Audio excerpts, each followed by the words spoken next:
So, without further ado, I'm going to go and move away from terrain and look at the home front.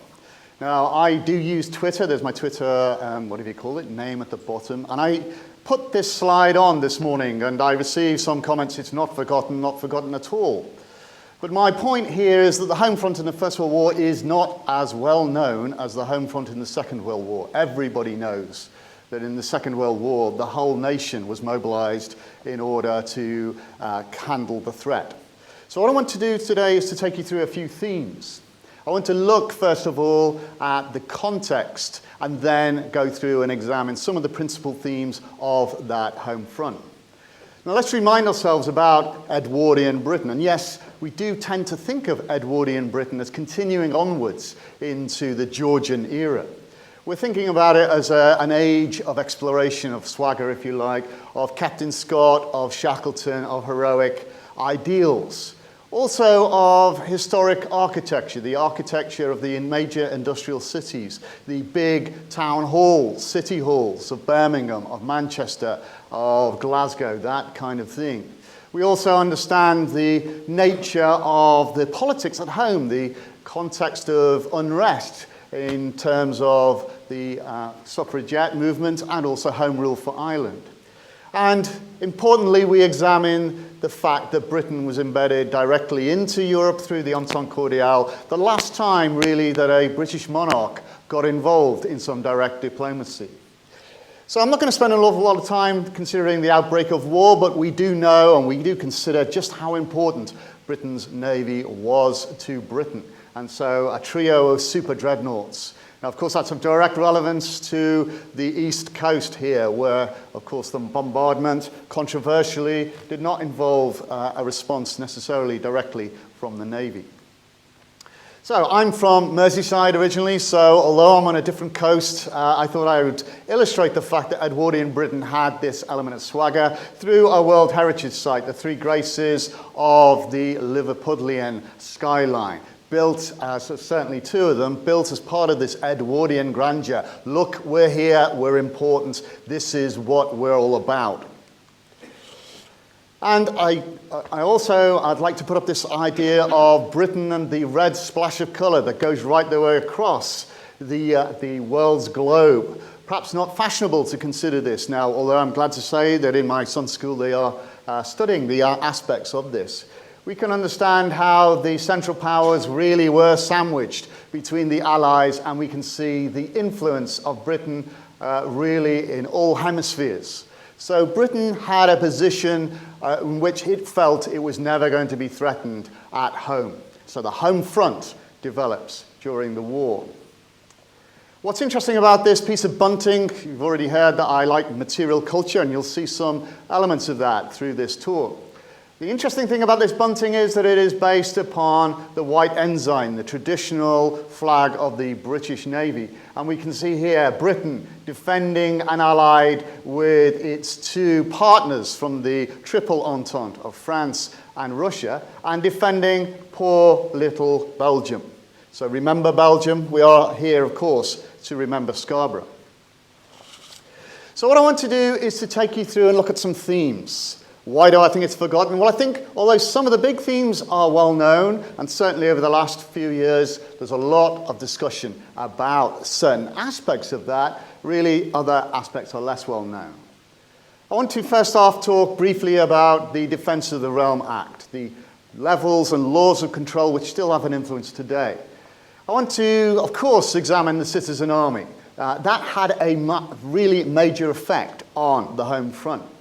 And I want to also look at financial issues and the family, the aspects of home and neighbourhood, the consideration of food, and also aspects of health. All of these interrelate. As you can imagine, the finance has an aspect on food, home, and neighbourhood is going to be considered whether those neighbourhoods are threatened by the enemy. So the Defence of the Realm Act, incredibly significant. The Defence of the Realm Act, of course, was introduced very early on in August 1914 to do just that, to defend the realm against Britain's enemies. It brought in amazingly strong powers of arrest, of control, making sure that people could not get into sensitive areas. Anybody doing so had to have a passbook like this one, which is actually based on somebody on the East Coast. So it's originally to restrict movements to sensitive locations, introduced on the 8th of August, but by the end of the war it had been developed into a wide-ranging set of powers that could control people's everyday working lives and domestic lives. I really particularly like this photograph, notwithstanding the fact that there's no beer coming out of this sealed bottle, but you get an idea of what's going on here. And typically, this cocky Mancunian here, I've got some great photographs of this guy, he is looking with wonder, why isn't that bottle open? The reality is here, and understandably, I would say, the reality, as we know, is that this kind of thing would not have been allowed after 1915, of treating individuals to drinks, of the opportunity of buying rounds would put you in difficulty, put them in difficulty, and obviously the licensing hours that most of us lived with for most of our adult lives, those were a direct relationship to this. So Dora underpins and underlines everything and shows how Britain had moved into, we must control our population, ready to take on the threat. So let's move on to consider the impact on families. Photographs like this are quite common, but not so many with smiles on the faces of the individuals. And this is a man who has survived 2 intervals of wounding, also 2 years without crime, or at least without undiscovered crime. And so we can see this is a happy family.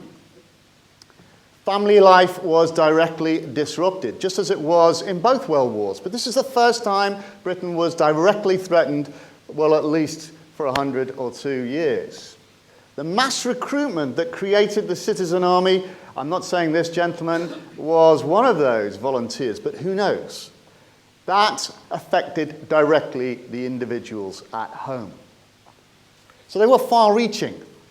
We not only have the fact that these men are joining up, we also have the fact that many of them are coming back. And what were these women going to do? This young woman here, maybe if she was early part of the war, would be considering her future after that. Maybe the lady here also might be examining the kind of thing of the home front, trying to fill the basket of food, maybe even working beyond that. So finally, family finances were incredibly stretched.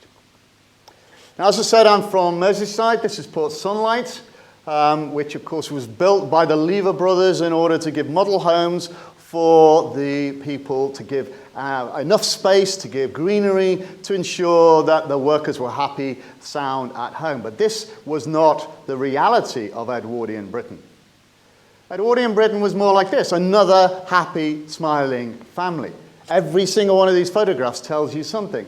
Who is this young man? What has happened to him? He is wearing the badge of the Machine Gun Corps. Is he invalided out? Is he home on leave? The family certainly still happy with this. The young man here, some former cadet. They're living in a much more typical background of a terraced house. And if we think about it, the vast majority of the population of Britain were under the income tax threshold of £160 a year.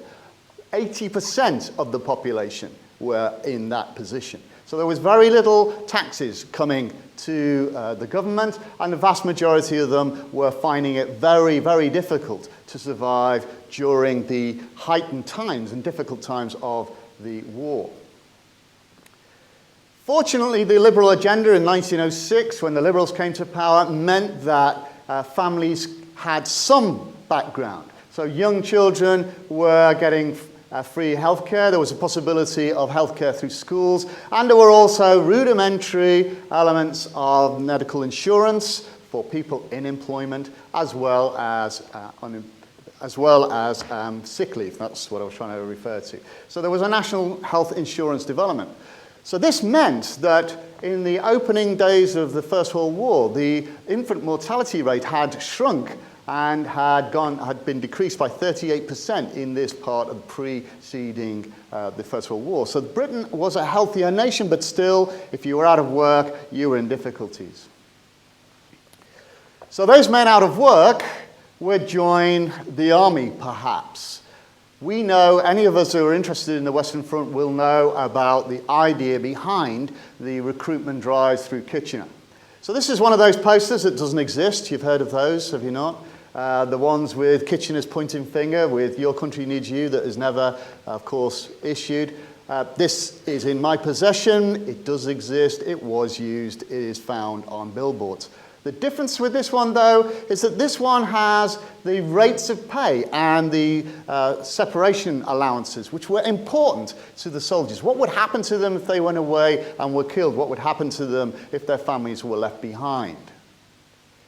Now, as we know, recruitment drives were incredibly strong, moralistic crusades. And this one is a press photograph from early war. It's actually for one of the Middlesex regiments, 4 territorial battalions. And we can see 1,000 lady recruiters required at once. The back to this says, so that the shirkers wouldn't have a chance. That's kind of what it says on the back.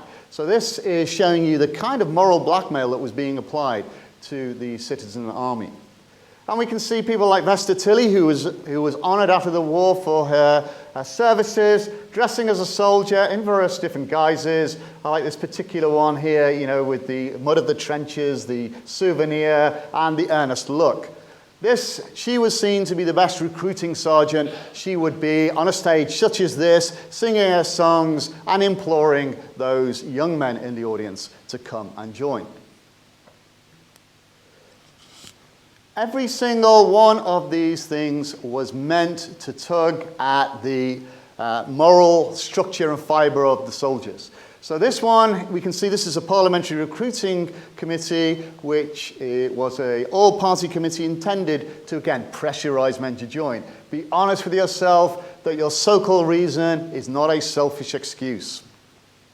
And even when you were on the tram, for God's sake, you would be pummeled with this kind of thing. How could that be? And it's hardly surprising that men joined. And I have read, and I'm working on, some letters from an incredibly poignant individual who was barely literate, who was obviously out of work, who obviously joined because he felt the moral pressure of 40. Every single letter prays he gets back to see his family.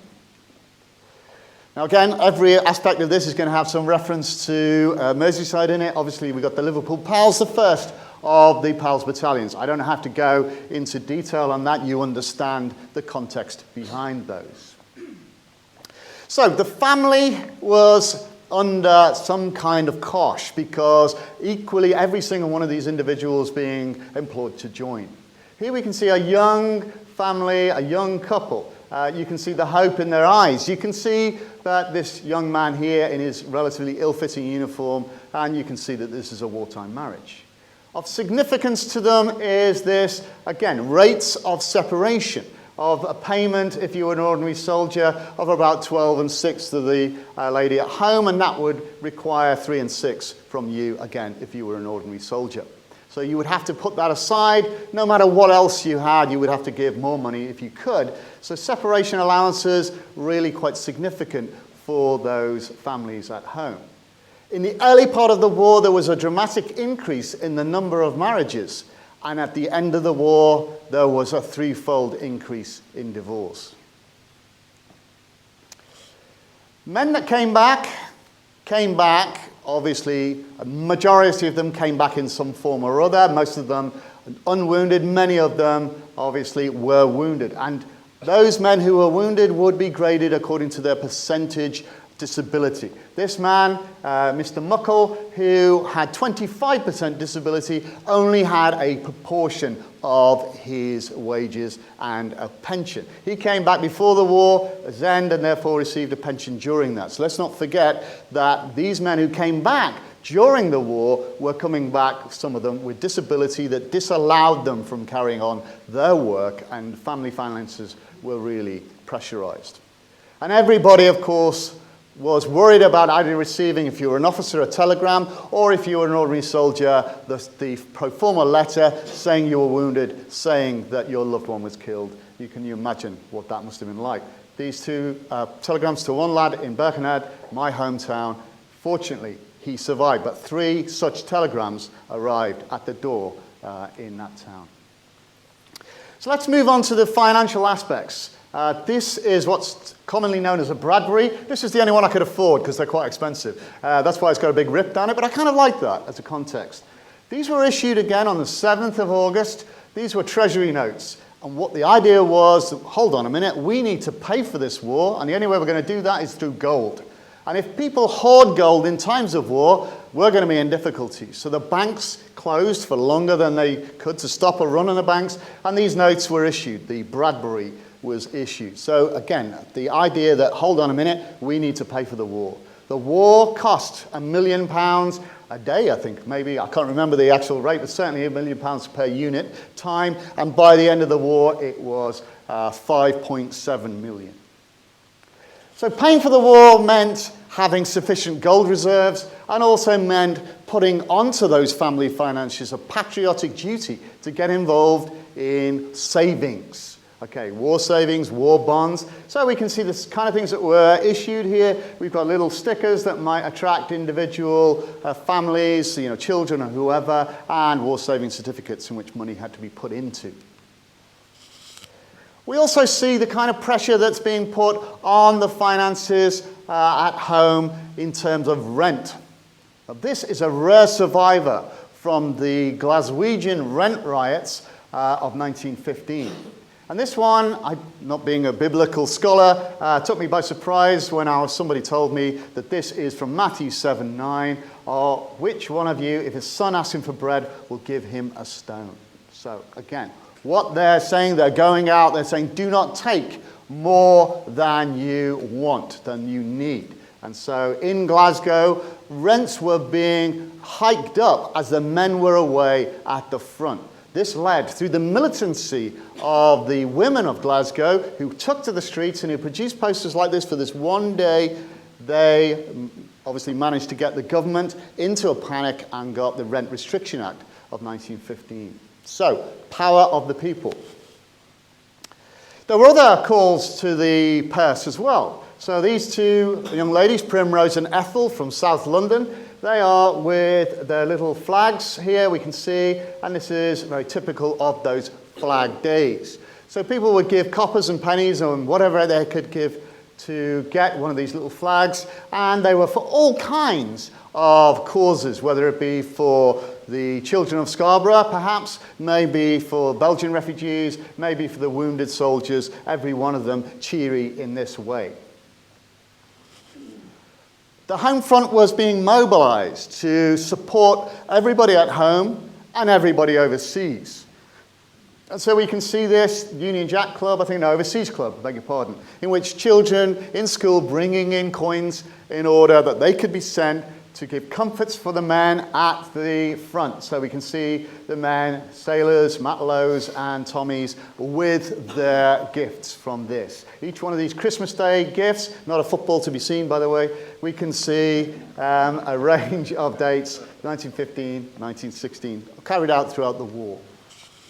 And then I love tanks. I don't know about you. I don't know if Scarborough ever had a tank, but certainly tanks are significant. They symbolize the power of the war.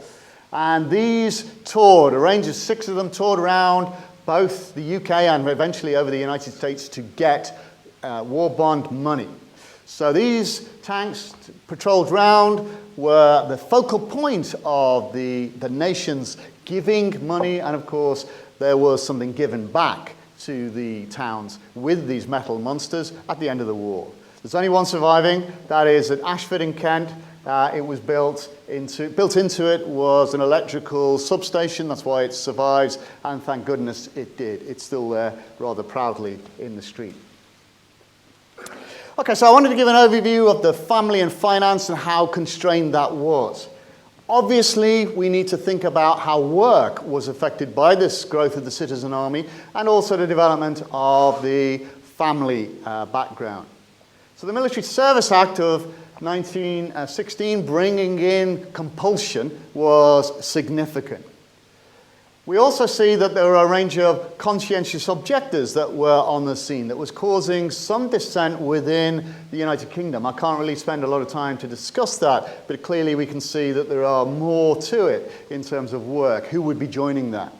And then there's this rather distasteful term, dilution. It's not just talking about women coming into the workplace, but also unskilled men. And this caused quite a lot of strikes and issues which the soldiers at the front generally didn't understand. So-called munitionettes, or Tommy's sisters, as they were often called, and then, of course, aspects of unemployment. So I want to go through and consider those. Okay, so as a prelude to compulsion, there was the National Registration Act. Everybody had to register. They had to register all of their details. We can see here the occupation of this individual, Edith, and we can see that she is a shorthand typist.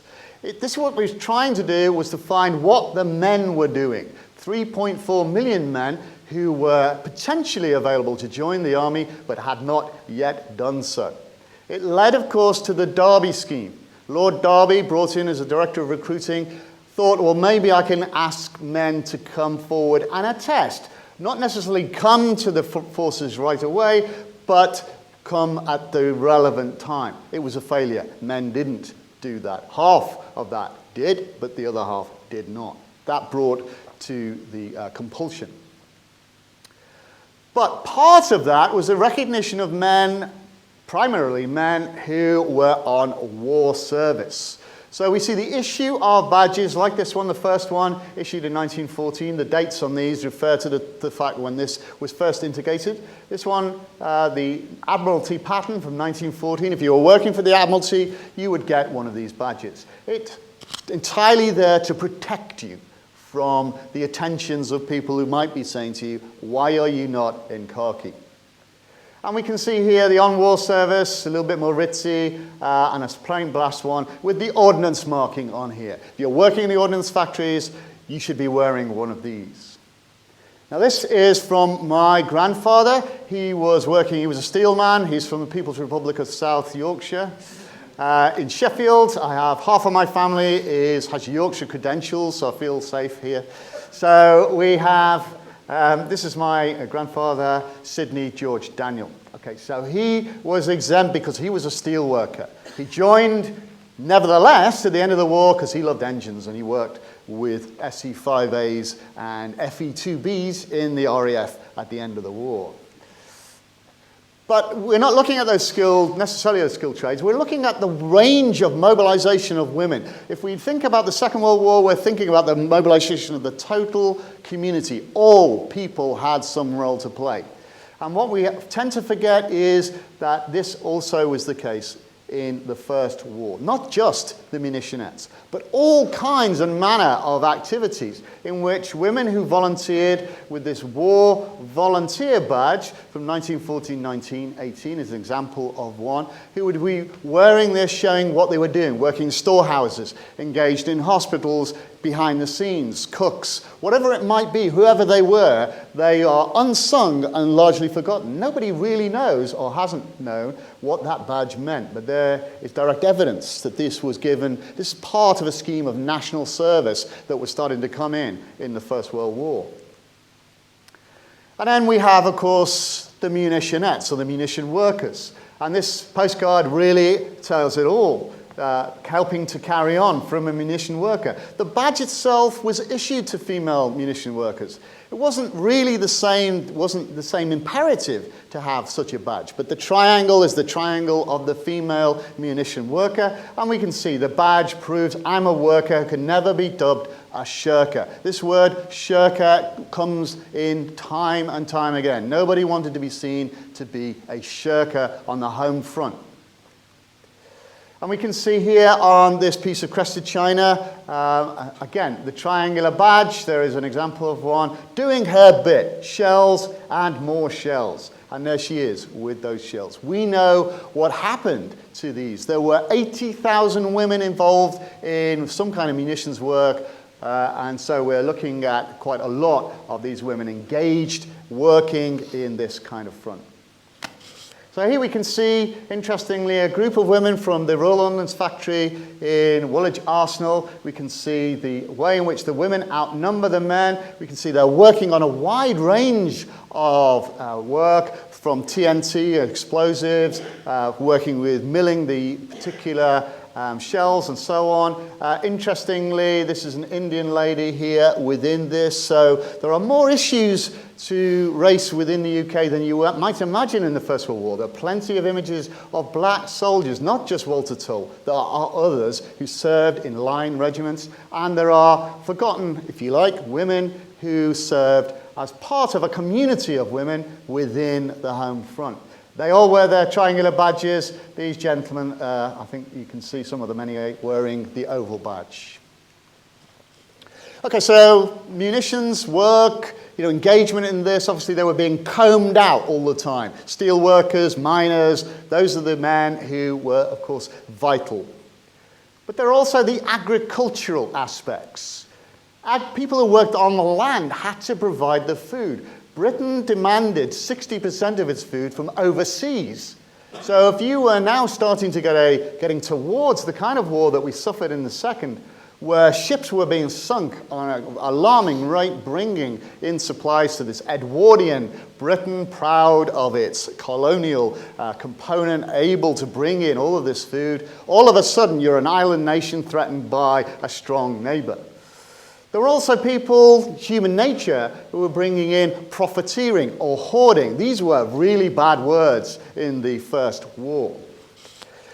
And strangely enough, the Ministry of Food and the development of things like this is from 1918, kind of thing like Dig for Victory that we would imagine from the Second World War. And here we are in 1918, the same kind of thing. Because somewhere along the line, the nation is waking up to the fact that it's not just sufficient to allow food to come in. Have to grow it yourself. So the Ministry of Food and the control of food, 1916, 1917, 1918. 17 and 18 is when rationing is coming in, and agricultural aspects, again, are significant. So what we have here in the postcards give a kind of barometer to the nation's aspects. We can see here in the background to this whimsical postcard here, we can see rations here, and now we see now woman has been called upon, etc., etc. Okay, so we can see just how she is clutching the most important commodity, bread. Bread could fill people up.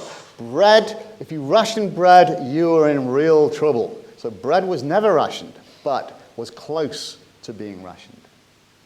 And another whimsical card. So you're not allowed to treat anybody.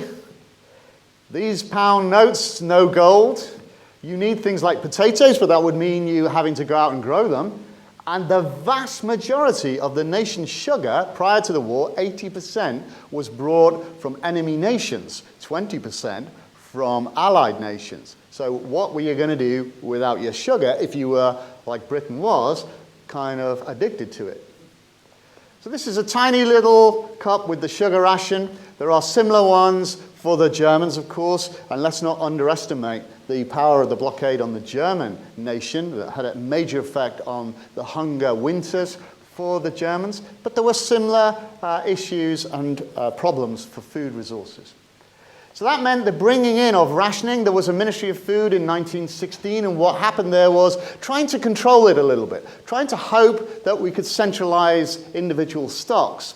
It wasn't going anywhere. It took time before we can bring in the rationing, and rationing was predominantly going to be focused on these things: sugar, fats, and butcher's meat. Those were the things that were being rationed in the First World War. Obviously, we can imagine the sugar and fats because of the difficulty of obtaining them, and the butcher's meat because, of course, it's going to be homegrown as opposed to imported.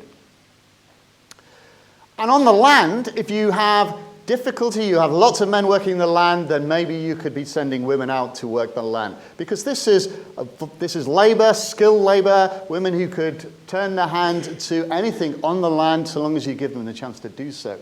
And here, again, is the Women's Land Army. There were many other groups engaged in this. So this is a typical Women's Land Army brassard from the First World War, and there were women working the fields in a wide variety of settings, largely forgotten about in the shadow of the Women's Land Army, the magnificent Women's Land Army of the Second World War. So let's examine aspects of health. There are lots of jokes about these postcards. Poor fellow, were you wounded in the Great Push? No, ma'am, I was in the Little Mary. So you've got lots of these kind of things. Another one, were you wounded in the Dardanelles? No, etc. You can imagine the jokes. The health of the nation was really significant. I've mentioned to you that prior to the First World War, the liberal agenda had actually improved the health of the nation. Well, what is the outstanding statistic? I haven't got the absolute statistic here for you, but it's in my book, he said, cheekily. The increased health of the nation during the war is not like the Second World War, which is all about restriction of what people could eat and giving them a calorie-controlled and vitamin-rich diet. It was because the people on the home front in the First World War had more spending power. They could actually afford to get food. Even though food was rare and scarce and overpriced, it was still available to them. What we do expect to see are the war hospitals and other hospitals across the nation. And the nation's hospitals, prior to the war, were, of course, various different types, charitable institutions through to regional ones. And there were many wards like this, tuberculosis wards, where people with tubercular diseases who were outside to get fresh air. I guess people may have come to this fair town to receive the airs and get better. But we can imagine, again, the mobilization of people on the home front with the voluntary aid detachments, a pre-war idea. We can see the romanticized image. We can also see Princess Mary, who is somebody who cares quite deeply about what's going on. She, remember, instigated the present to the troops and sailors in 1914 and wanted to pay for that out of her own purse, which, of course, she couldn't afford to. But it shows you the kind of volunteer spirit that was taking place. And as we know, the wide range of hospitals across the nation, this city hospitals, local hospitals, and then fine houses, big houses, schools, wherever they were across the nation. There's a huge, huge gamut of these, which were distributed out. So people coming over from France, going to some of the hospitals, and then being distributed outwards to these range of public houses. And we can see this is in one such building. Okay, so I've saved the bit about the assault on Britain to the end. What's interesting about this is that the assault on Britain obviously starts right here. What we have here is a response. Again, joking, of course, British humour. I say, or borrow George, a beastly bomb. So just down here. The special constables came about in the First World War enacting a law that went back to 1831 that you could bring up a volunteer police or auxiliary police service in times of need. And that's what happened. They suddenly realized that you couldn't patrol the streets with all the police that you have. The police keeping public order, ensuring that the Defence of the Realm Act was engaged, etc. So these guys, the special constables, still with us today, were born really in that point.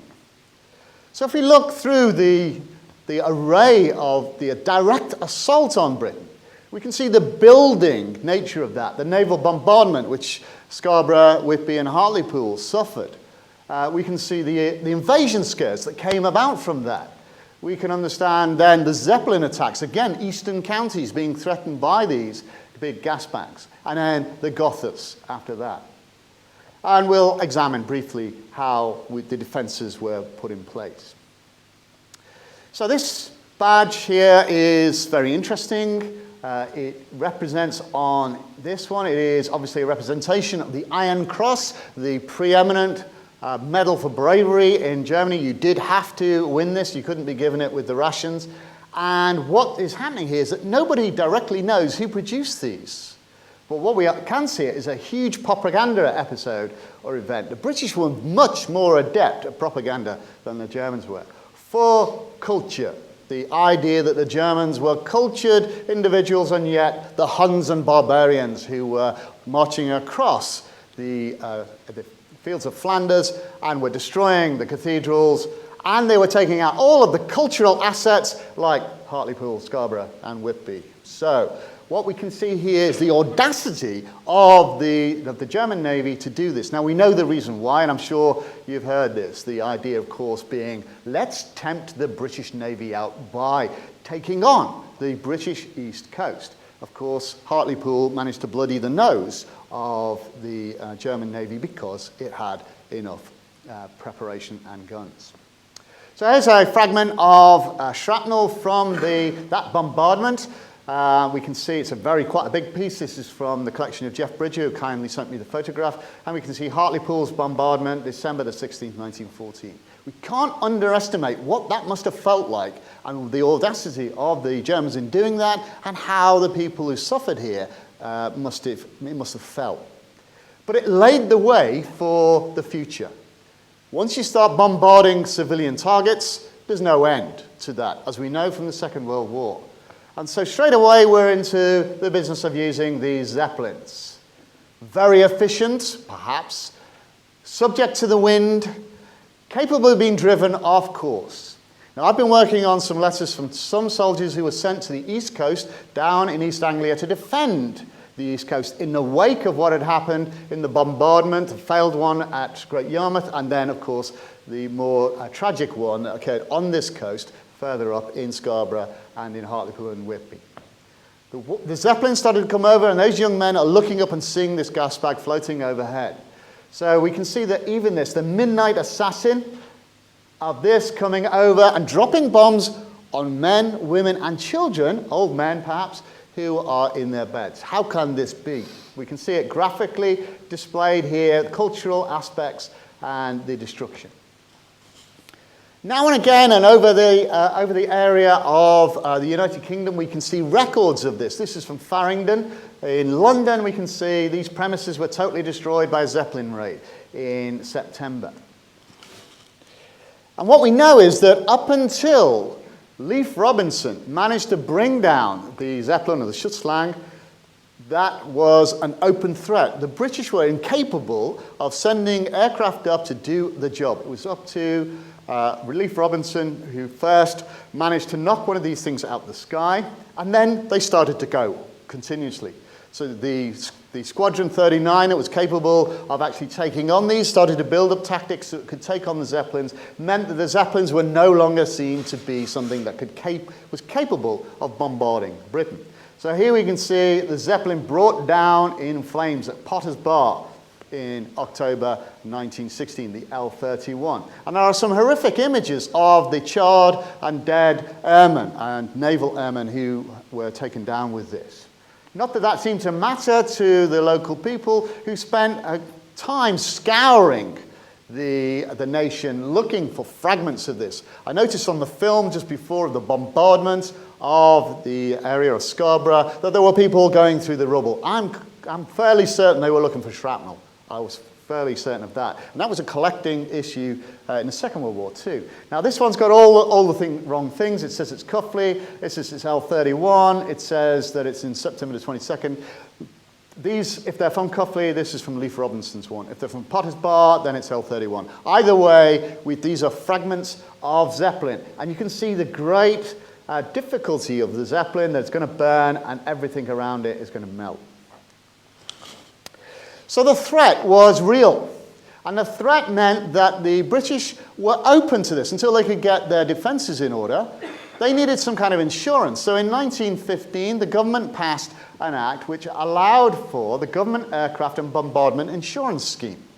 That meant that the houses of individual citizens were protected as long as they paid a subscription to one of the main insurance companies that had bought into the scheme and provided the scheme. And they would pay that money in order to get a premium, in order to get protection from aircraft or aircraft and bombardment. So if you were living on the East Coast, you were in a more difficult position. You're gambling. Do I pay the 3 shillings for the bombardment and the Zeppelin attacks, or do I just pay the 2 shillings for the for the aircraft attack? Now, interestingly enough, this bombardment had to be from sea. It couldn't be from guns that were landed on land. So again, you were paying directly for being on the East Coast. And this is an example of one of those from 1918. So it enacted from 1915 right the way through. Pay a premium, sum assured, £600. The Zeppelins then were really being threatened. So first of all, the Army Zeppelins withdrew, then the Navy Zeppelins withdrew, and then we started to see the Gotha bombers. The Gotha bombers situated within Ghent, or close to Ghent, the England Geschwader, who was able to send these giants who were going to bomb and carry out raids that had a greater impact. So this is a monument in Poplar in East London. We can see a memory of the children of one school who was killed by a bomb from the air raid in June 1918, I think it is. I'd have to check that.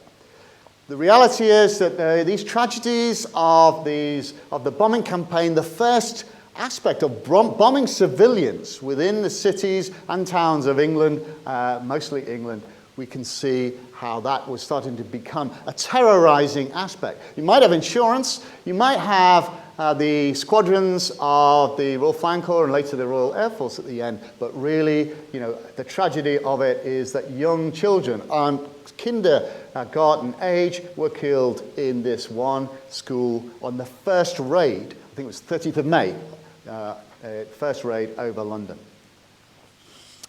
So I've given you a very broad swathe of the home front. And what I'm trying to do is to give you a sense that the home front in the First World War, by the end of the war, was becoming as connected as that in the Second. And that it provided, if you like, the foundation for the mobilization of the population. So it was Britain's war, the first time that the whole of Britain was engaged. We saw the first attacks in 1914. We saw the sanctity of the family threatened by attacks to home, by the recruitment of an army, which meant that you had people away from the family. We can see how the work situation was difficult through this mass army. The workplace had changed forevermore, which is well rehearsed and well discussed. And what we can see is that the ration books, which took a long time to come to fruition, a long time to bring in, started to become something that could be applied in another war. Okay, so by the end of the war, it's a reality that we have to deal with. So if you have any questions, I'd be delighted to answer them. I can draw your attention to my tiny book here if you wish. Published by Shire. Thank you.